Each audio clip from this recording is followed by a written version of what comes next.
Vivez pour être propriétaire de plusieurs maisons, ne vivez pas pour être propriétaire d'une seule maison. C'est encore votre coach professionnel, M. Bandougou B.C. Camara. Dans cette vidéo, très chers abonnés, nous allons parler du coaching professionnel. Qu'est-ce que le coaching professionnel? Le coaching professionnel est une méthode d'accompagnement qui consiste à accompagner une personne à atteindre ses objectifs. Le coaching professionnel est un processus d'aide qui consiste à aider une personne à sortir des difficultés. Ces difficultés peuvent être d'ordre personnel ou d'ordre professionnel. Un coach est toute personne qui fait de ses connaissances, de son expérience, de son vécu, une force transformationnelle qui consiste à transformer positivement les personnes dans le besoin. Un coach est quelqu'un qui aide à définir les objectifs. Un coach est quelqu'un qui aide à améliorer nos compétences en leadership. Un coach est quelqu'un qui aide à gérer le changement. Un coach est quelqu'un qui favorise la croissance. Ce sont là d'ailleurs les 4 domaines de prédilection d'un coach professionnel. Le rôle du coach. Le coach est un planificateur d'action. Le coach est un motivateur. Le coach aide à prendre des décisions difficiles. Le coach éveille la conscience. Le coach est un soutien émotionnel.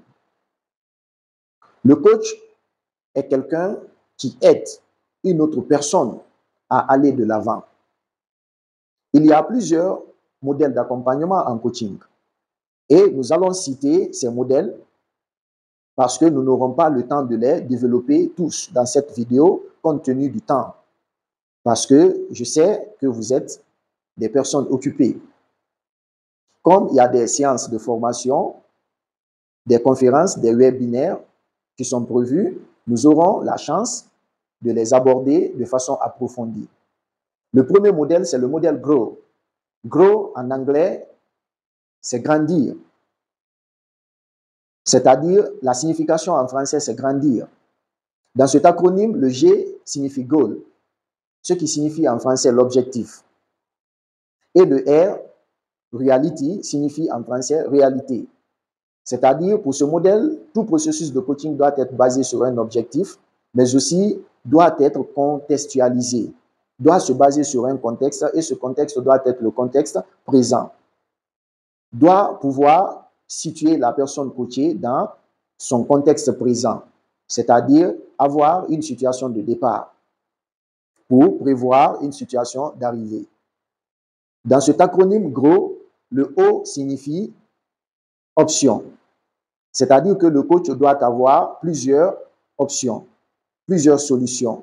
Mais ces solutions doivent être proposées par la personne coachée elle-même.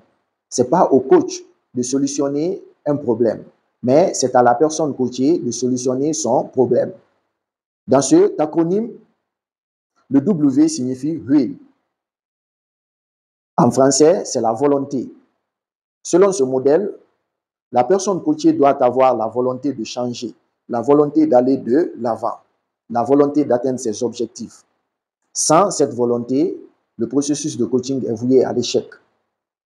Et nous avons le deuxième modèle qui est appelé le modèle OSCAR. Dans cet acronyme aussi, le O signifie outcome, c'est-à-dire les résultats. Le S signifie scaling, c'est-à-dire l'échelle. Le K signifie know-how, c'est-à-dire comment faire, c'est-à-dire les compétences de la personne coachée. Et le A signifie affirme, c'est-à-dire la personne coachée doit s'affirmer par les actions. Et le R qui signifie review. Le coach et le coaché doivent revoir les actions posées en vue de les corriger, en vue de corriger les lacunes et les insuffisances. Le troisième modèle, c'est le modèle CLEAR. Dans ce modèle, dans cet acronyme, le C signifie contrat, c'est-à-dire tout processus de coaching doit être basé sur un contrat. Le L signifie listening, c'est-à-dire écouter. Le coach doit être quelqu'un qui écoute énormément, qui sait prendre son temps pour écouter son interlocuteur. Et nous avons le E qui signifie explore, c'est-à-dire le coach doit explorer toutes les options, doit explorer toutes les solutions. Et le A qui signifie action, c'est-à-dire que tout processus de coaching doit être basé sur des actions. plus spécifiquement sur un plan d'action. Et le R qui signifie review, c'est-à-dire que le coach doit revoir toutes les actions posées par la personne coachée en vue de rendre le processus de coaching plus efficace. Et le quatrième modèle, c'est le modèle de coaching appelé le modèle du Dozo. Le modèle du Dozo, ici, est un modèle d'accompagnement en coaching qui se base sur deux éléments, c'est-à-dire le modèle D, les connaissances théoriques, les connaissances disciplinaires du coach, mais aussi le modèle R, c'est-à-dire le modèle relationnel. On veut parler ici de la capacité du coach à établir des relations de confiance entre lui et la personne coachée. Selon ce modèle, le coach doit être diplomate, doit être un diplomate pour pouvoir comprendre la personne coachée. Très chers abonnés, il y a aussi des approches en matière de coaching professionnel. Mais ici, nous allons citer les approches les plus courantes. On a la première approche qui est le coaching basé sur les compétences. C'est-à-dire qu'un coach doit se baser sur les compétences de la personne coachée en vue de l'aider à atteindre ses objectifs. Nous avons la deuxième approche qui est le coaching orienté vers les résultats.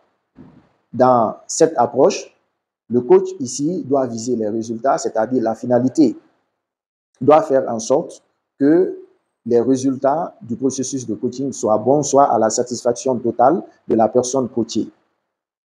Et la troisième approche, c'est le coaching transformationnel, qui consiste à transformer une personne de manière positive.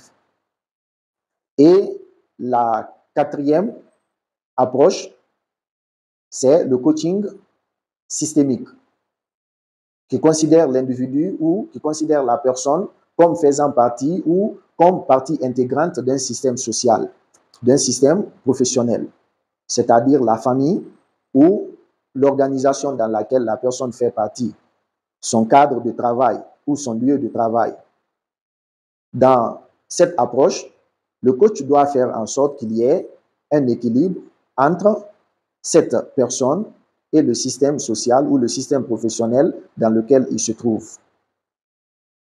La cinquième approche, c'est le coaching narratif, qui consiste à inciter la personne à raconter son histoire.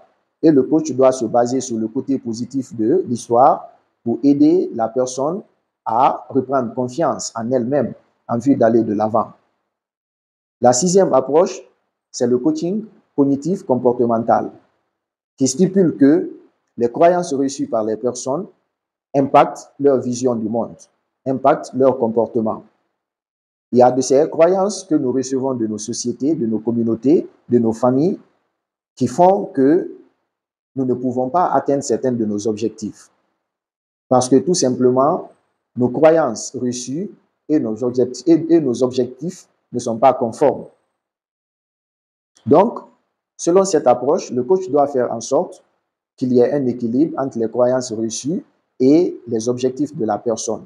Si les croyances ne sont pas conformes aux objectifs, le coach va faire en sorte que ces premières croyances soient remplacées par d'autres croyances en vue d'aider la personne à atteindre ses objectifs. Et enfin, nous avons l'approche orientée vers les solutions. Dans cette approche, le coach doit travailler à trouver rapidement la solution aux problèmes posés par la personne coachée. Donc, cette approche vise directement la solution au problème. C'est-à-dire que là, on ne se demande pas pourquoi il y a eu tel ou tel problème, mais on va se battre pour trouver une solution rapide au problème posé. Comme tout métier, très chers abonnés, le coaching professionnel aussi est basé sur ce qu'on appelle ici une éthique ou une déontologie. Et dans cette éthique ou dans cette déontologie, la première règle, c'est le respect et la confidentialité. Un coach doit être respectueux, courtois, et un coach doit pouvoir garder les secrets de la personne coachée. La deuxième règle, c'est l'intégrité et le professionnalisme. Un coach doit être honnête, intègre et professionnel, c'est-à-dire doit respecter les règles qui sont liées à l'exercice de son métier de coach. La troisième règle, c'est le consentement. Tout processus de coaching doit être basé sur le consentement de la personne coachée. Il faut que la personne accepte de se faire coacher pour que le coach commence le travail avec cette personne. C'est pourquoi le processus de coaching ne doit pas être gratuit, parce que la personne ne doit pas se sentir redevable au coach. Donc, les honoraires du coach doivent être payés par la personne coachée pour qu'il y ait ce qu'on appelle une certaine harmonie entre le coach et la personne coachée. Très chers abonnés, la quatrième règle, c'est la formation continue. Il faut que le coach accepte de se faire former continuellement. Être coach professionnel, c'est accepter de se former tout au long de son parcours. La cinquième règle, c'est le préjudice. Un coach professionnel ne doit pas prendre son client au dépourvu, ne doit pas frustrer le client, doit informer le client avant tout rendez-vous, ne doit pas le surprendre. Et la sixième règle, c'est les limites. Un coach professionnel doit connaître ses limites. Il y a de ces choses que le coach professionnel ne pourra jamais résoudre. Par exemple, le coach peut constater chez la personne coachée qu'elle souffre d'une maladie mentale, d'une dépression mentale. Donc, ça, ce n'est pas une difficulté que la personne est en train de traverser, mais c'est une maladie. Et le coach n'est pas un médecin. Donc, en ce sens, le coach ferait mieux de recommander cette personne à un psychiatre qui est mieux habilité à guérir les maladies mentales. Donc, le coach doit connaître ses limites.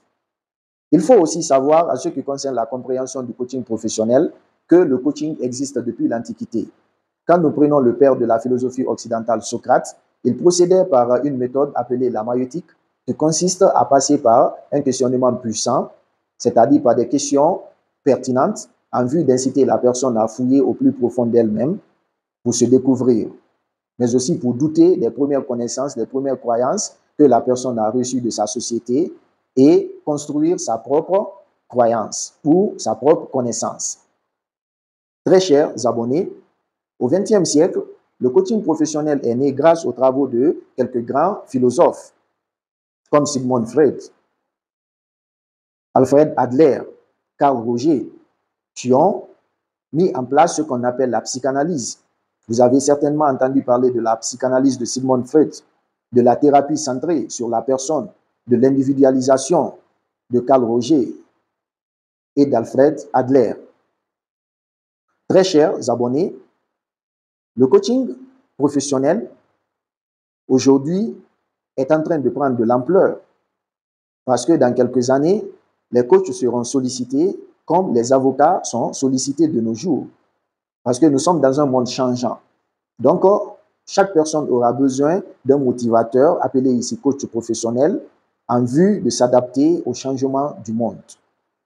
Donc, pour ne pas trop empiéter sur votre temps, on va se limiter là aujourd'hui et très prochainement, nous parlerons du coaching professionnel en investissement immobilier. C'était votre coach professionnel, M. Bandjougou B.C. Camara, et à très bientôt, si le maître des cieux le voudrait bien. Merci.